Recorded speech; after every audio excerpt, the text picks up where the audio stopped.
Assalamualaikum warahmatullahi wabarakatuh. Yazid Ar-Raqashi meriwayatkan dari Anas bin Malik, malaikat Jibril datang kepada Rasulullah pada waktu yang tidak biasa dengan raut muka yang berbeda dari biasanya. Rasulullah bertanya, "Wahai Jibril, kenapa aku melihat raut mukamu berbeda?" Jibril menjawab, "Wahai Muhammad, aku datang kepadamu pada saat Allah memerintahkan supaya api neraka dinyalakan. Tidak pantas jika orang yang mengetahui bahwa neraka, siksa kubur, dan siksa Allah itu sangat dahsyat untuk bersenang-senang sebelum dirinya merasa aman dari ancaman itu." Rasulullah Shallallahu Alaihi Wasallam pun menjawab, "Wahai Jibril, lukiskanlah keadaan neraka itu kepadaku." Jibril berkata, "Baik." Ketika Allah Subhanahu wa Ta'ala menciptakan neraka, apinya dinyalakan 1000 tahun hingga warnanya hitam pekat, nyala dan baranya tidak pernah padam. Demi zat yang mengutus engkau kebenaran sebagai nabi, seandainya neraka itu berlubang sebesar lubang jarum, niscaya segenap penghuni dunia akan terbakar karena panasnya. Demi zat yang mengutus engkau dengan kebenaran sebagai nabi, seandainya ada baju penghuni neraka itu digantung di antara langit dan bumi, niscaya semua penghuni dunia akan mati karena bau busuk dan panasnya.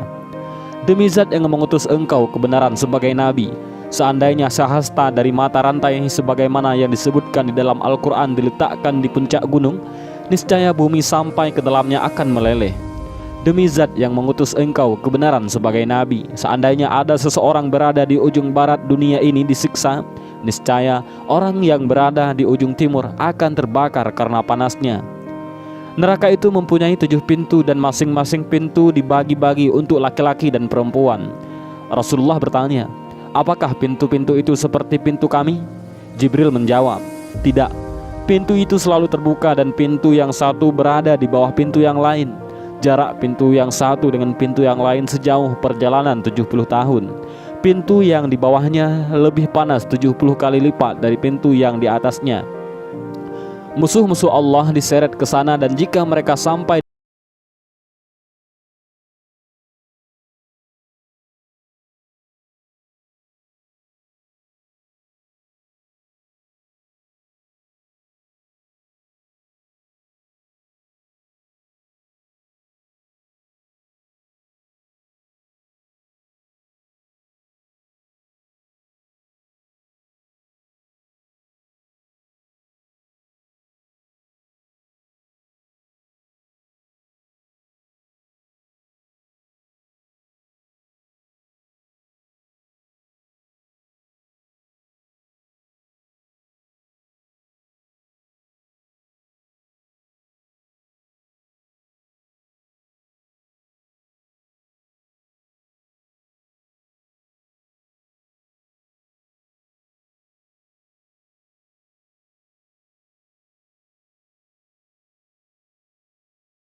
berisi iblis dan orang-orang yang mengikutinya, serta orang Majusi. Ladza merupakan pintu neraka pada tingkatan nomor 4.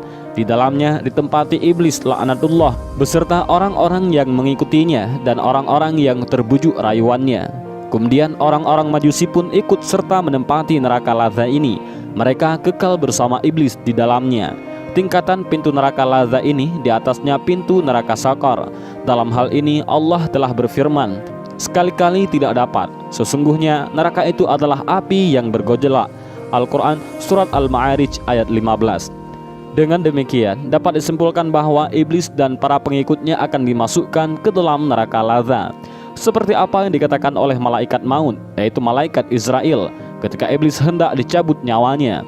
Maka malaikat maut itu berkata bahwa iblis akan diberi minum dari neraka lazza. Pintu kelima namanya Hutamah, tempat orang-orang Yahudi, merupakan pintu neraka pada neraka tingkatan ketiga. Di dalamnya ditempati oleh orang-orang Yahudi dan para pengikutnya. Pintu neraka Hutamah ini tingkatannya di atas pintu neraka lazza yang dihuni para iblis. Tentang neraka Hutamah ini Allah telah berfirman dalam Al-Quran, "Dan tahukah kamu apa Hutamah itu? Yaitu api yang disediakan Allah yang dinyalakan." Al-Quran Surat Al-Humazah ayat 5-6. Pintu keenam namanya Sa'ir, merupakan pintu neraka pada neraka tingkatan kedua. Di dalamnya ditempati oleh orang-orang Nasrani dan para pengikutnya. Pintu neraka ini berada di atas tingkatan pintu neraka Hutamah. Mengenai neraka ini, Allah Ta'ala telah berfirman, "Dan dia akan masuk ke dalam api yang menyala-nyala ataupun neraka." Al-Quran Surat Al-Insyiqaq ayat 12. Selanjutnya Jibril alaihissalam terdiam karena merasa segan kepada Rasulullah. Kemudian Rasul pun bertanya, "Kenapa engkau tidak memberitahukan penghuni pintu yang ketujuh?" Jibril menjawab, "Pintu ketujuh namanya pintu neraka Jahannam, merupakan pintu neraka yang paling atas ataupun yang paling pertama. Di dalamnya berisi umatmu yang melakukan dosa-dosa besar dan tidak taubat sampai mereka meninggal dunia." Rasulullah pun pingsan mendengar penjelasan Jibril tersebut. Jibril meletakkan kepala Rasulullah di pangkuannya sampai beliau sadar kembali.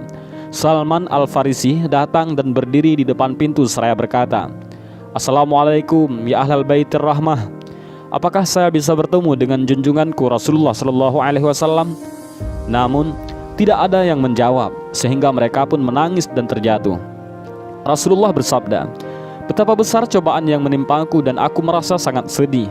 Jadi, ada di antara umatku yang akan masuk neraka?" Tanya Rasulullah. Jibril menjawab, "Benar."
Fatimah bertanya, "Wahai Rasulullah, bagaimana sewaktu mereka digiring ke neraka oleh malaikat?" Beliau bersabda, "Laki-laki ditarik jenggotnya, sedangkan perempuan dengan ditarik rambut ubun-ubunnya. Banyak di antara umatku yang masih muda, ketika ditarik jenggotnya untuk digiring ke neraka berkata, 'Betapa sayang kemudaan dan ketampananku.' Banyak di antara umatku yang perempuan ketika ditarik ke neraka berkata, 'Sungguh aku sangat malu.' Ketika malaikat yang menarik umatku itu sampai ke neraka dan bertemu dengan Malik, Malik bertanya kepada malaikat yang menarik itu, 'Siapakah mereka itu? Aku tidak pernah melihat orang-orang yang tersiksa seperti mereka. Wajah mereka tidak hitam, mata mereka tidak biru, mulut mereka tidak disumbat, mereka tidak dibaringkan dengan golongan setan, dan mereka tidak dibelenggu atau diikat lehernya.' Malaikat itu menjawab, 'Kami diperintahkan untuk membawa mereka kepadamu dalam keadaan seperti itu.' Malik berkata kepada mereka, 'Wahai orang-orang yang celaka, siapakah sebenarnya kalian ini?' Dalam hadis lain disebutkan bahwa ketika mereka ditarik oleh malaikat, mereka selalu menyebut-nyebut nama Muhammad. Ketika mereka melihat Malik, mereka lupa untuk menyebut nama Muhammad SAW karena seramnya malaikat Malik. Mereka menjawab, 'Kami adalah umat yang diturunkan Al-Quran kepada kami dan termasuk orang yang mengerjakan puasa pada bulan Ramadan.' Malik berkata, 'Al-Quran hanya diturunkan untuk umat Muhammad SAW.' Ketika mendengar nama Muhammad, mereka berteriak seraya berkata, 'Kami termasuk umat Muhammad SAW.' Malik berkata kepada mereka, 'Bukankah di dalam Al-Quran ada larangan untuk mengerjakan maksiat-maksiat kepada Allah Ta'ala?' Ketika mereka berada di tepi neraka dan diserahkan kepada malaikat Zabaniyah, mereka berkata, 'Wahai Malik, izinkanlah kami untuk menangisi nasib kami.' Malik mengizinkannya, dan mereka lantas menangis dengan mengeluarkan darah.